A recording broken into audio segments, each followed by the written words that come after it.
Good morning, folks. Just getting ready to load up this morning. We're gonna go do some brush cutting. So I've got a Bobcat E42 excavator. This is a 2023 model. And then a Rut Manufacturing 28-inch disc brush cutter. Teeth on the outside, the disc spins this way.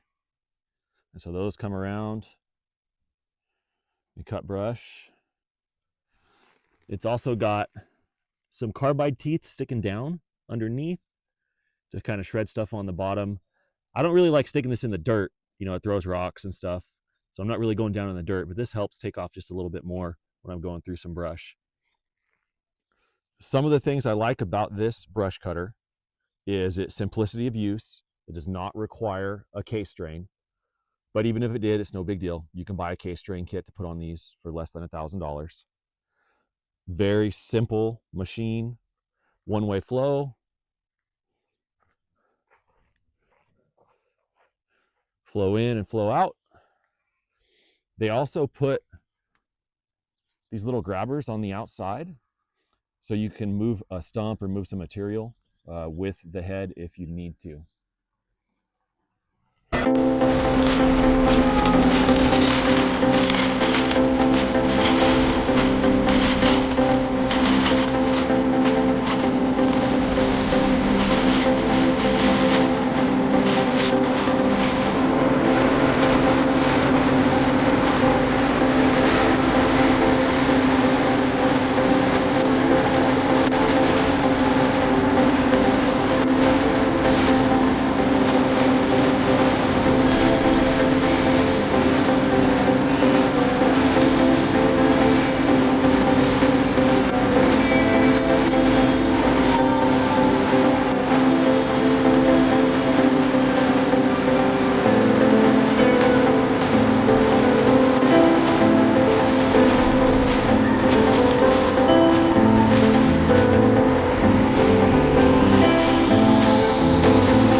All right, and here's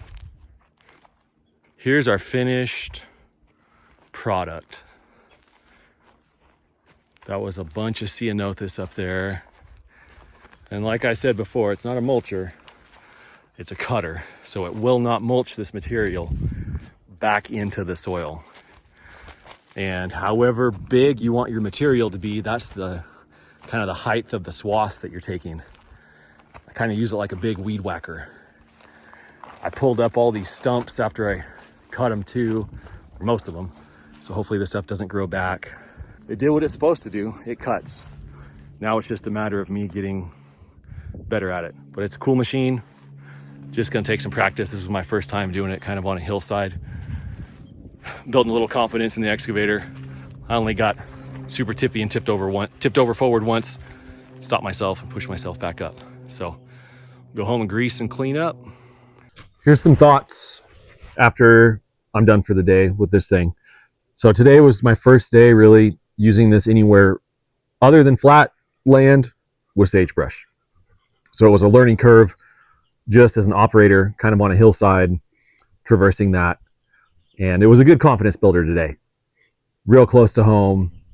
If something went wrong, I was real close to here in case I needed to get a tool or something. Just cut and brush, spinning that around. Does the job well for what it's made to do. If you're going to buy this thinking it's an inexpensive substitute for a drum mulcher, you're going to be disappointed. This does not make as fine a material or work it back into the soil like a drum mulcher would.